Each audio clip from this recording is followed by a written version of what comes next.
I'm gonna wait like 10 seconds before I hit the countdown because it usually takes a minute for people to get in here. You're live now, baby. I know. Okay.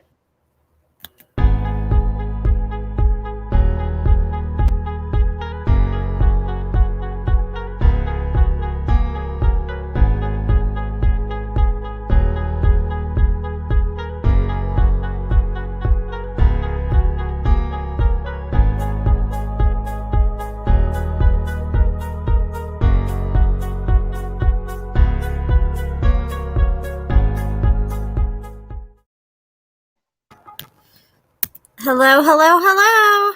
How's everybody doing tonight? Hi. I got my co-host Jason here tonight. Says what's up. Also, if anybody wants to join, I did hit the link in the comments. I'm gonna post it again. Hang on a second. There we go. So yeah, we're gonna do a Married at First Sight recap and talk about the crazy thing people were saying about Chris. And then for the people who've been asking me about my car, I'll give an update on everybody about my car at the end of the show. I figured I'd probably wait till the end and let everybody know, so the people who want to come here and see the whole recap and stuff, that I'm not like messing up. We'll save all my stuff for the end. So how's everyone doing tonight? How are you feeling tonight, Jason? I'm okay. I had a whole day off.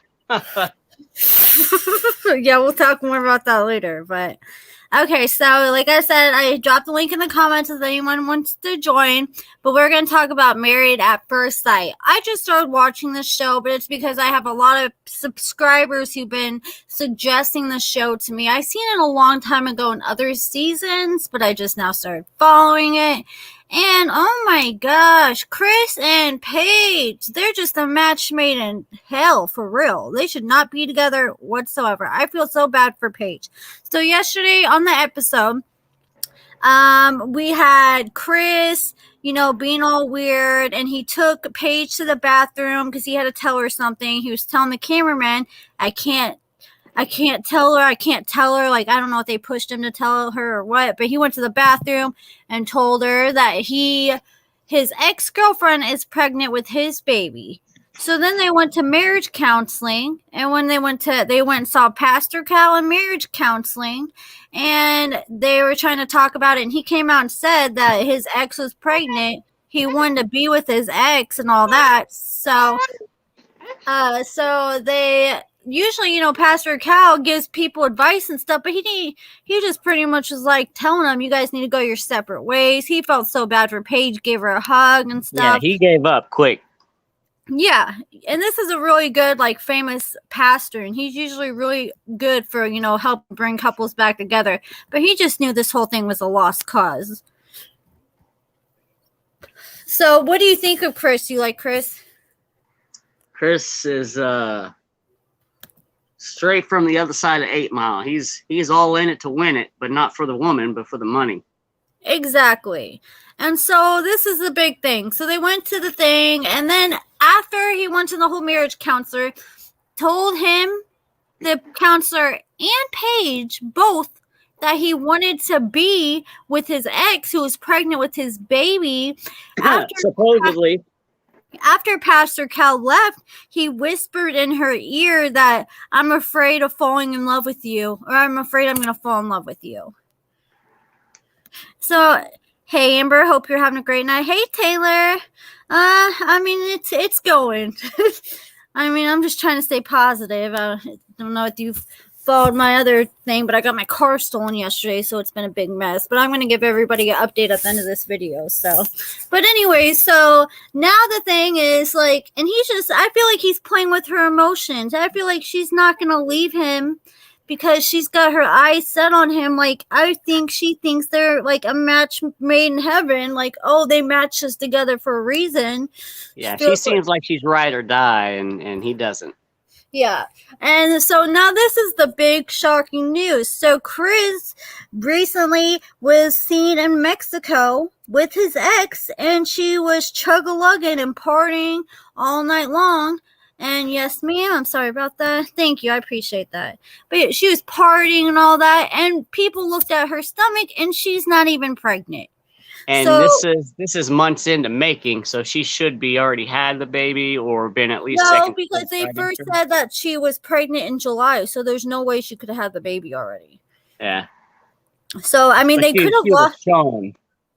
they could have lost the baby, but now it all makes sense to me because you guys remember when Chris and Paige were together and Paige told Chris's parents that they were doing it.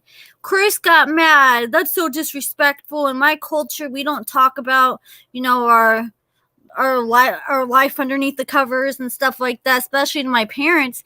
Well, now it makes sense because the whole reason he came on this show is he was with his ex the whole time and just to get money and exposure. I mean, his ex must really love him, and I guess the whole idea was he was not supposed to sleep with this girl, And so then whenever Paige told his family that, his family went and told this girl, and this girl got all mad, and that's why he got so upset that Paige told his family that they got together. Yeah, because he got caught. Yeah, but obviously this girl doesn't mind that bad because she's still with the guy. And That's because he's bringing in money. I just think it's terrible. How do you guys feel about this situation? I feel like this is just like she shouldn't have to go through all this and get dragged through the mud at his expense. That's what I feel about it. I wonder if any of this was scripted. Well, I kind of feel like when he whispered to her that, I'm afraid of falling in love with you, I felt like that was really scripted. That's kind of where I was getting at with that one. Yep. Because remember, we talked about 90 Day Fiancé about when Stephanie wanted to break up with Ryan before she went to Brazil, but they came and chased her down to her town, sent 12 people, and stayed for 3 days till she changed her mind because they said, we've already spent so much money on the show. We need you to continue the rest, finish the rest of your filming. Yeah, it was probably Ryan. In the contract. And that's probably what they're doing. But the thing is, this guy's humiliating her. He called her ugly the very first after they got married. But, he called her ugly, but he slept with her multiple nights on their wedding night. Yeah. And I just feel so bad for this poor girl. But I feel like they just need to end this. Like, this is not fair to Paige whatsoever. Yeah, I think this is a bad means for this season. I mean, it's just not a good couple, like you said. Does anybody know how much people get paid per show to be on Married at First Sight? That's one thing I don't know. I know how much 90 Day Fiancé people make and Love After Lockup people make, but I'm new to the show. I don't know. $2,000 a show? Well, I know that's how much it is for Love After Lockup and Life After Lockup. Yeah. This might not be so high because the ratings aren't as good, right? Yeah, the ratings aren't as good. But then again, 90 Day Fiancé is the #1 rated show right now, and they only get paid $1,000 per show they're on, and the foreigners don't get paid, only the Americans. And then also, it's the #1 rated show, and Real Housewives is behind 90 Day Fiancé, and the Real Housewives make like $200,000 an episode. Like, all the Real Housewives made over $1 million last year. Like, the most highest paid one, Nene, she made $2.86 million last year. And now, how long has that been running? Well, it's been running for a year. It's been running for a while, the whole Real Housewives thing. But I mean, they got certain ones like Real Housewives of New Jersey, and well, that's what I mean. Like going into things like that on a new show. I bet you they redid their contract after the season or so, or somewhere in between, and saw the ratings, saw how much money the company was making, and so they renegotiated their contract. Yeah, Taylor says, yep, it's crazy. Girl, is the car back? No, unfortunately. I'm going to give an update right after we're done giving this recap here in a few minutes. But it's all bad right now. I'm not very happy, but trying to stay positive. So that's why I don't have my makeup done or anything. I've been kind of not the happiest. So I've been kind of sleeping a lot and stuff, like trying to still deal with the reality that I'm carless right now, but hopefully it gets found soon. But yeah, so I don't know. I just feel, I know when they sang up for these reality TV shows, but he shouldn't be allowed to insult her like that on TV over and over and over again. Like, and if it is scripted, then why doesn't they should script in her bash? It should be kind of almost equal, or like it shouldn't be all on her where she has to. No, I think that's real. But I also think there has to be something in her clause where either she can walk away if she's uncomfortable, if she's being targeted like that, or maybe she could get paid more for the abuse. I mean, there's got to be something for her.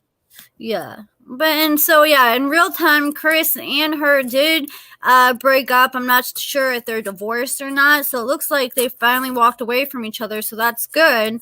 But it's just, and then on the episode, like I think it was the 8th episode. I'm not even sure. I just started watching this, but I guess like they're only in their 12th day of being together, and he's already saying he wants a divorce. And like, okay, yeah, you want to make some money, but you're going to go marry somebody when you're with somebody else. And, that's not fair. Like, I feel like him and his girlfriend should get in some trouble, like some kind of fraud thing or something, because that's just not fair at all. But, I mean, I guess now he's got to deal with the mess of a divorce and all that. But, like I said, it's at Paige's expense, and it's just not fair. Dude, I got in a really bad car wreck on 2-3. I'm lucky to be alive, but you're right. Not having a car sucks. I hate it. Oh, I'm sorry, girl. What happened in your car wreck? I'm glad that you're alive. That's another thing. Like, okay, for those of you who don't know, Jason is my fiance, and he's the one that had the car when it got stolen. I got it stolen, not her. Yeah. So, but when he first came home and told me, he's like, I got something I need to tell you, and my kind of heart dropped. And I thought he was going to, I thought it was something else. Yeah, but I'm glad that it sucks the car got stolen, but I'm glad he didn't get hurt or anything. It could have been a lot worse. Like, you could have got a car wreck or something. And, we have been pretty blessed lately, and I was just thinking, you keep seeing everybody get sick with this illness that's going on, the pandemic and all that. Not having a home. Yeah, and so we've been lucky enough that neither one of us that hasn't hit our family. So it always could be worse. I'm a lot more positive than I used to be, because I realize just being all sad and stuff only makes things worse in the end. Yep. So okay, now I'm going to give everybody an update on my car. So I don't know if you guys have any advice of what I should do. Let me know, because oh my gosh, like I'm like this close to going to the news or something. So me and him are gonna go over the full story of what happened and how I feel like I got failed multiple times. So what happened was he was at this he works at Jimmy John's. He was at this Children's Mercy Hospital delivering. Well, he delivered some food, and I guess they forgot to put the drink in the order, so he had to take the drink back, blah, blah, blah. So he goes inside, and you guys know those little circle things, like when you go inside a hospital or a big building, the little round circle thing entrance you have? Automated entrance, yeah. Yeah. So literally, he went around that little circle thing, was like literally not that far from his car at all. Like the car was on the other side of the entrance. Yep. And when he was inside with his back turned, some chick jumped up from the bench and ran to the car and jumped in the car and drove off. So Jason went outside, and he was like looking around, like what happened, and he went inside and told the security guard. And at first the security guard didn't say anything, and then he's like, oh yeah, I just saw this girl run and jump in the car and drive off. Like, and you didn't do anything about it, and you were supposed to be a security officer, and you just saw, and like he didn't even tell me that it was happening, so I could run out there myself. Just nothing. Yeah, he wouldn't even brought it up if I not came back in and said it was stolen. He saw Jason get out of the car, came and deliver, and came back and delivered again.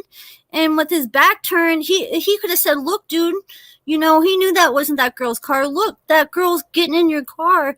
And Jason, literally was only feet away from this man. And this man could have said something. You're supposed to be a security guard. Do your job.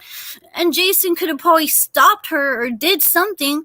But the security guard just failing to even say anything, that really, really, really, really pisses me off. Not as bad as KCPD, though. Yeah, and so that's not even the beginning. So thanks, me too. I looked down, and boom, that was it. Brain injury, broken ribs, broken jaw, and I broke every bone in my face. But again, I could be dead, so no complaint from me. Laugh out loud. Oh my goodness, I'm so sorry. That's really serious. A brain injury, broken ribs, broken jaw. Are you healing good? That really sucks. Yeah, the goodness of God that you're here and apparently good, well enough to be on this show and everything. Just going back to normal life to what you can. God ain't done with you yet. He still has a purpose for you and a good life ahead for you, for him to make everything be okay. I know it's rough having to be all, that has to really suck though, having a brain injury, broken ribs, broken jaw, but I hope you're healing good.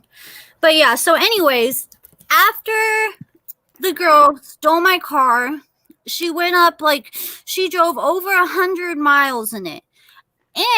But my fiance, Jason, his phone was in there, his wallet was in there. So luckily when he got home, he didn't think about this, but I'm like, hey, we have Google Maps, we have Google Timeline, let's track your phone. So we tracked the phone, figured out exactly where she was at the time, but she was driving. So we called the police and they said, okay, give us we told them the location and they said, is this where she is now?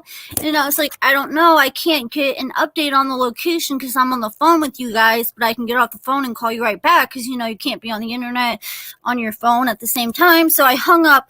Then we called right back and we got a different lady and she said, oh, we can't do anything unless your car is parked because we're not going to chase. This is Kansas City police. And this is where the car got stolen at. And she said, because we're not going to chase your car all around town. So I'm like, oh my gosh. So literally 5 minutes later, the car parked for about 20 minutes at this address in Kansas City. So we called back, told them the address, and they sat there for 20 minutes. And I guess somehow they couldn't find them. So then after that, they drove and they went to this Independence town right by Kansas City. Thief. Oh, thank you guys. That's what I said. Yes, I'm actually doing very, very well. Thank God. Yeah, thank God. But hang on, I need to take a drink. My throat's getting scratchy. So, okay. So then the person who stole the car took the car to Gates Barbecue in this town called Independence. And she was there for 2 hours. And as soon as we got there, we called the Independence Police Department and let them know we had a stolen car and this is where they were. And they said they couldn't do anything about it because she was parked, to call them back when she was moving. So we told them exactly where she was multiple times and that the car is right here.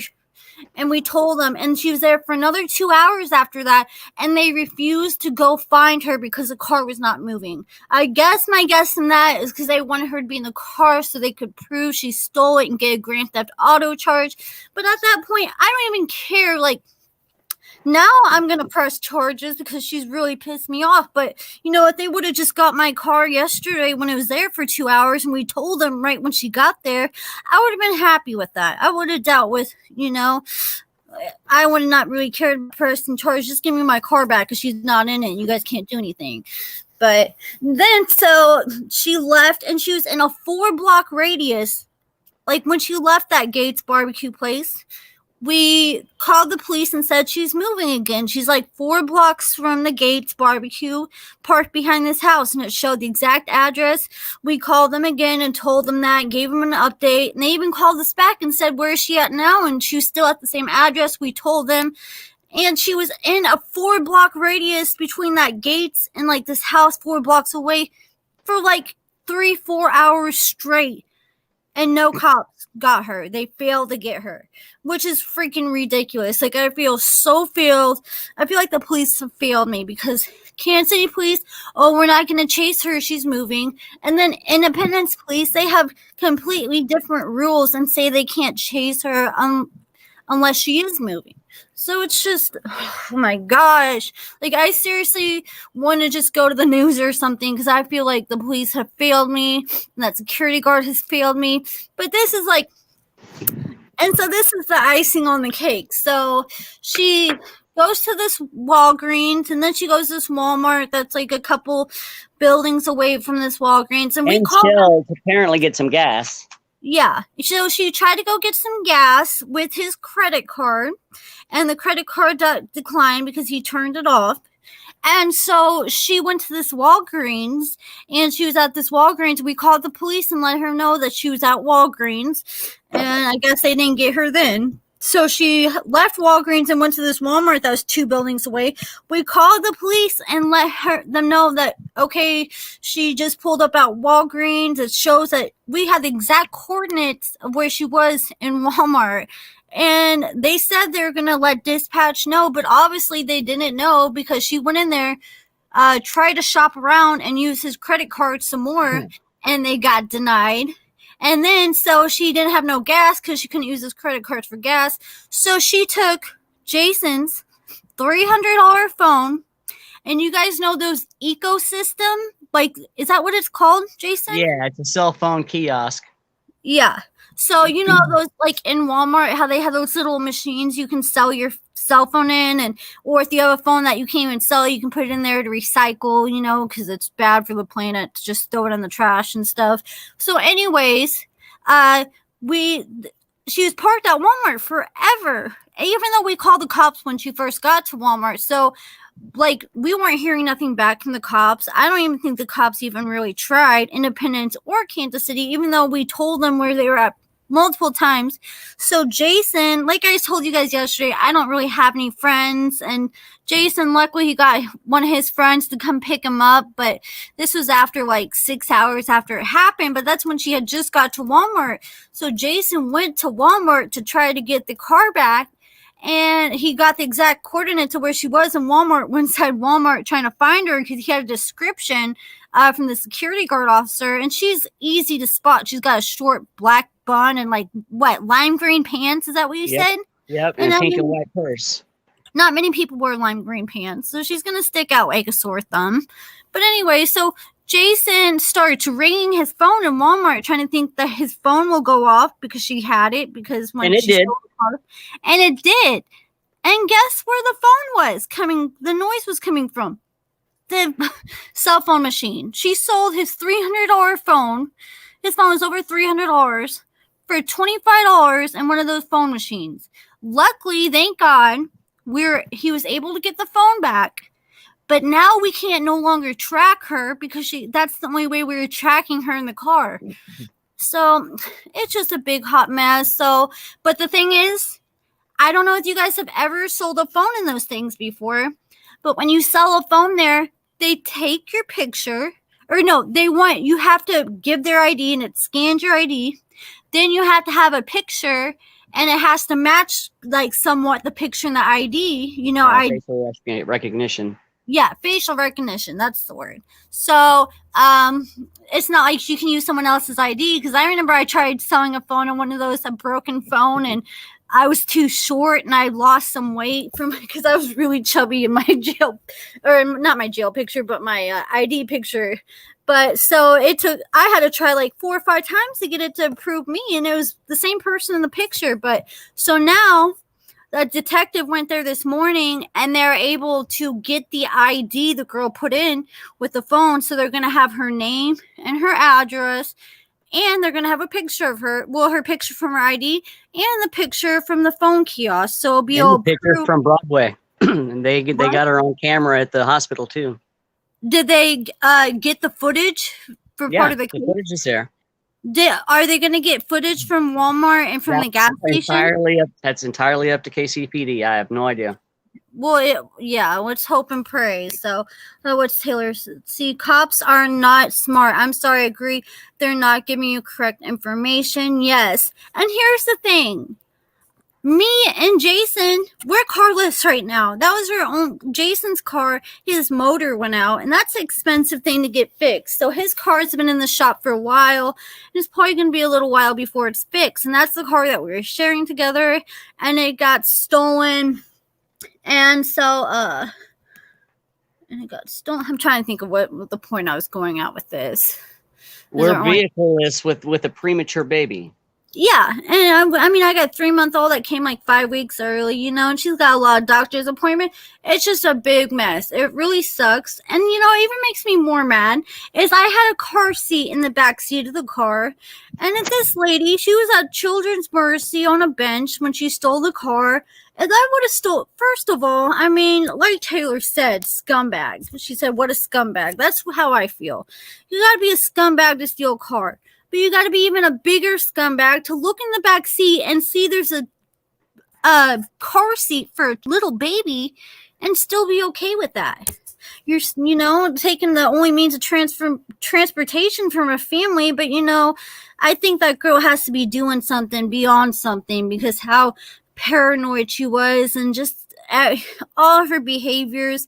We had a map of where she was driving, and she just seemed like she was real erratic. Just selling the whole phone for $25, that just seems like something somebody like that would do. And the only problem is, yes, they have her ID, and then so they'll have her name and address, but I'm pretty sure she's probably homeless. The fact that did they say she looked homeless?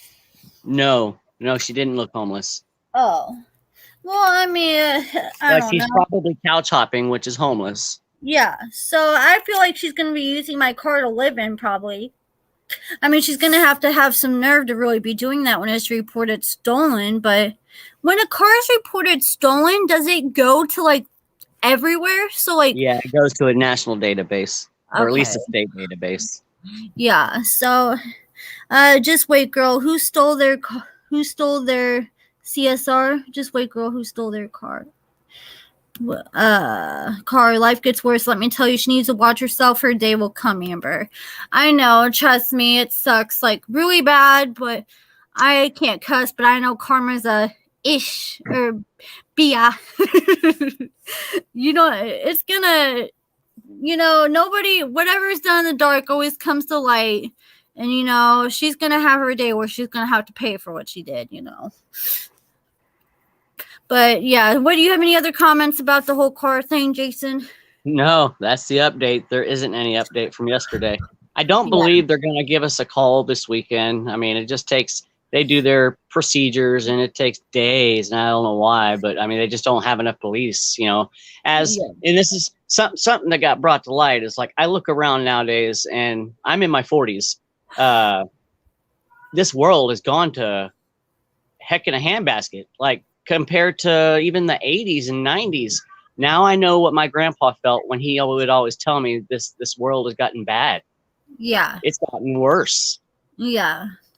And guys, just to let you know, I played a prank on Jason to try to get him to learn his lesson. Because I have no shame in my game. I used to work at Jimmy John's. That's where Jason works, is Jimmy John's. And but now I'm a stay-at-home mom. But when we worked at Jimmy John's together, Jason's a delivery guy, and I was a manager, and he is bad about pulling up at Jimmy John's and leaving his car running all the time.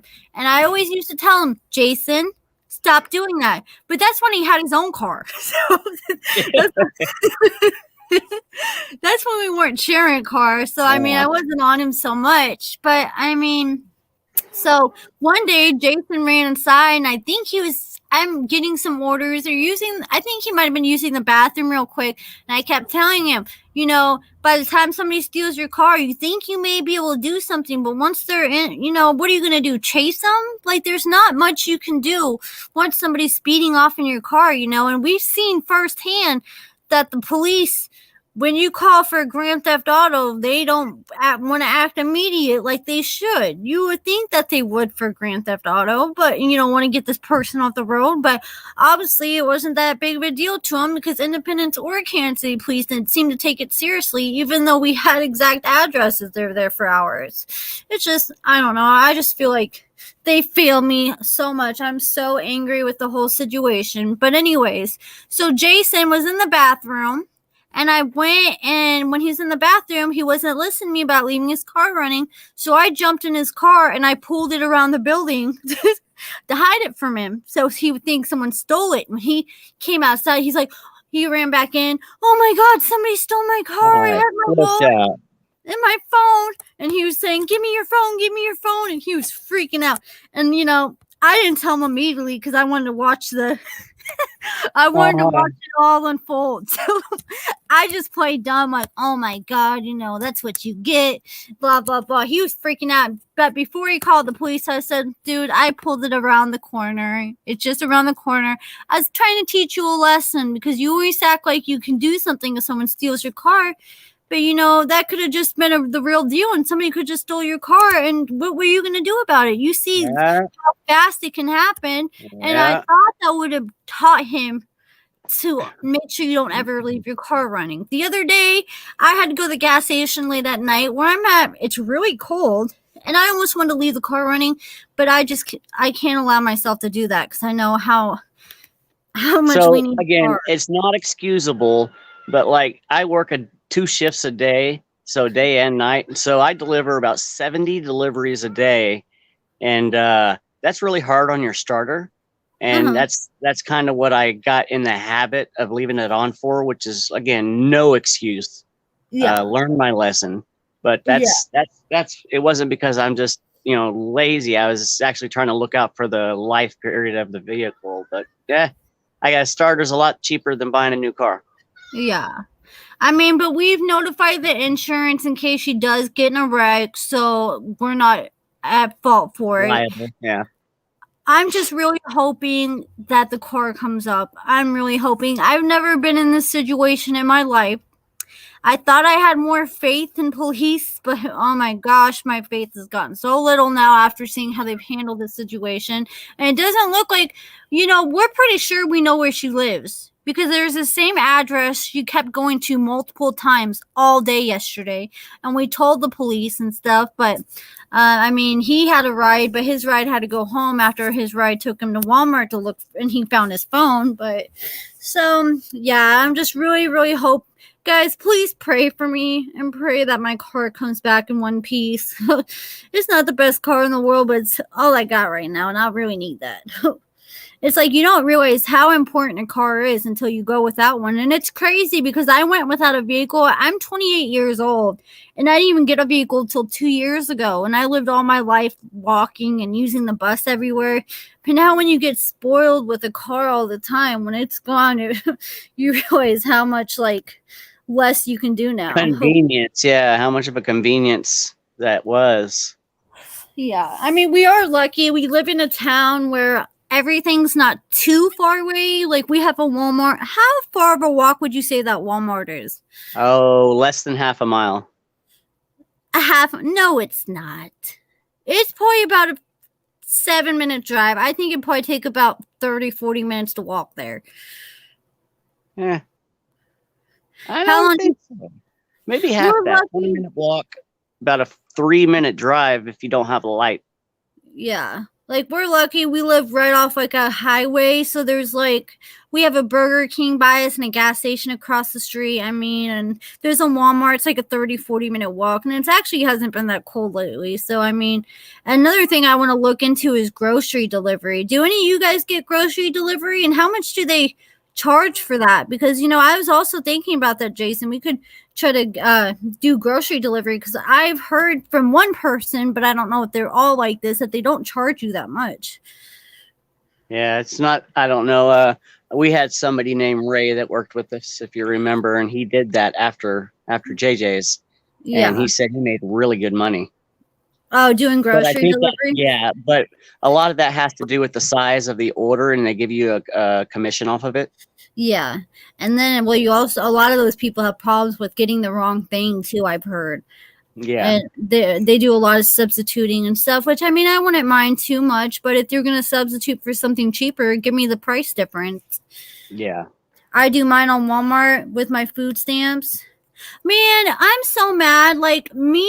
Okay, Jason's my fiance, and we got me, Jason, and a 3-month-old, and we only have one income. Jason's income working at Jimmy John's part-time as a Jimmy John's delivery guy, and I got denied for food stamps because for a family of 3, a part-time delivery job at Jimmy John's pays too much for a family of 3 to get food stamps. I was so mad, and they said they would give me childcare for 2 days a week, 3 hours at a time. I'm like, no, it was Wednesday, Thursday, and Friday. They would give me childcare from 11 to 2. I'm like, are you serious? It's probably going to spend more time getting her to childcare than I'm going to spend at work. I just don't understand how some of these people are work the system so well where they're getting $2,000 a month, and then with TANF and food stamps and housing.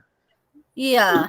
So something's got to change because it's not fair for family 3, we're considered low income, but we can't get food stamps. That makes me so angry. But I mean, I get Wix, so I am blessed with that. So like, luckily I was all stocked up on formula and all that, you know, and we were pretty, things could be worse. That's the thing. I try to stay positive and just keep thinking things could be worse. I mean, at least there's some hope in this situation that this car will come back. I mean, it could have just, you know, there's a million other things that could have happened. I don't really want to You know, and if not, I mean, it'll hurt into our savings, but fortunately we've been blessed to be able to put money back. And if I need to go get a car, you know, purchase a car next week, I will. Yeah. And so delivery is $10 cash, Mommy says. Mommy MM. So that's not bad, $10 cash for delivery. No. How long does it take? Like, if you order it, can you get it the same day? I have my aunt pick up the grocery store. I think it's a couple hour window. Hey, Sugar Be Sweeter.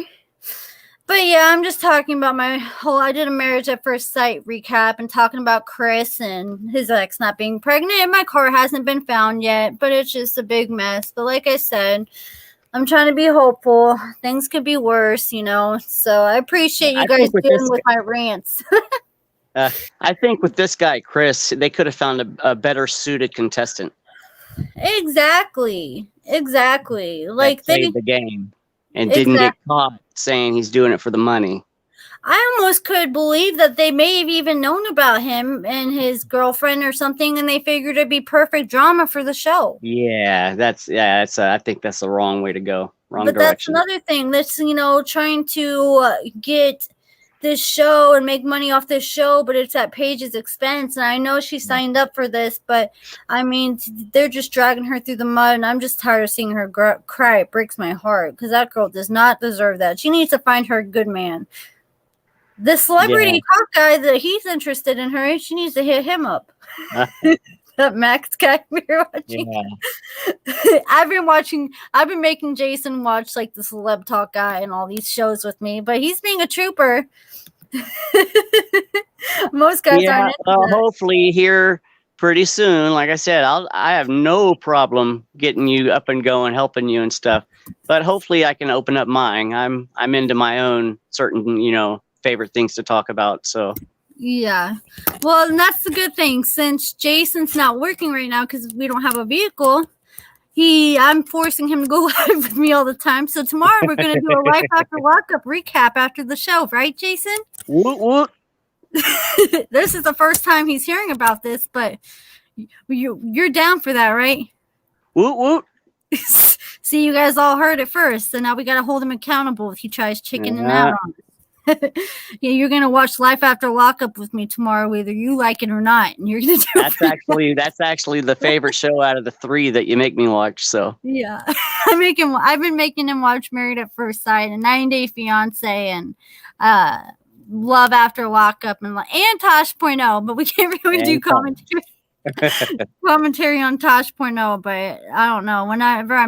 There hasn't really been much on YouTube lately, it seems like, so I've been watching a lot of Tosh.0. My favorite show is Tosh.0. That show is so funny to me. And ain't been much to watch because Trump's not president anymore. Yeah. And that's another thing I've been thinking about, like kind of doing like I don't know, like an entertainment news and like news thing combined, but you know, and try to be like non-biased and stuff. But I don't want people who aren't interested in politics to be like, you know, I came here for reality TV. I don't want to hear about politics. You know, and I also usually 2 separate type of people right there. And I don't want to hear people, you know, I don't want fighting over politics or anything like that. I posted a Love After Lockup video, and this girl posted like Trump wins, and she put something else crazy, and people are like, your MAGA tears taste so good. But she used to start talking all this crazy politics stuff on under one of my things. I'm like, this is about Lindsay from Love After Lockup. But well, I guess supposedly Lindsay's a big Trump supporter, I found out. So I don't know. Maybe that's why they felt like it to talk about Trump on that thing. I have no idea. But Love After Lockup. They're just right-wing conspiracy theorists. That's all they are. Yeah, so I was like, where is this coming from? But yeah, so tomorrow we're gonna go live after Life of Lockup. I think there's only like 3 episodes left, so I'm excited to see what goes down tomorrow. So I think I'm probably about to get off here, guys. Thank you for tuning in, and thank you for everybody who's been asking me about my car. It means the world to me to know that so many people care and are taking a minute out of their day to think about me. And even though we've never met and stuff, that means the world to me. And that's a big thing between Jason and my baby, and you guys have been keeping my head up through all these dark times. So I really appreciate it, guys. You guys, it means more to me than you guys have any idea. So, alrighty, well, I'm gonna get off here. You guys have a good night. Say bye, Jason. On the count of 3, let's say bye. Okay. All right. 1, 2, 3. Bye. Bye, everyone. Bye.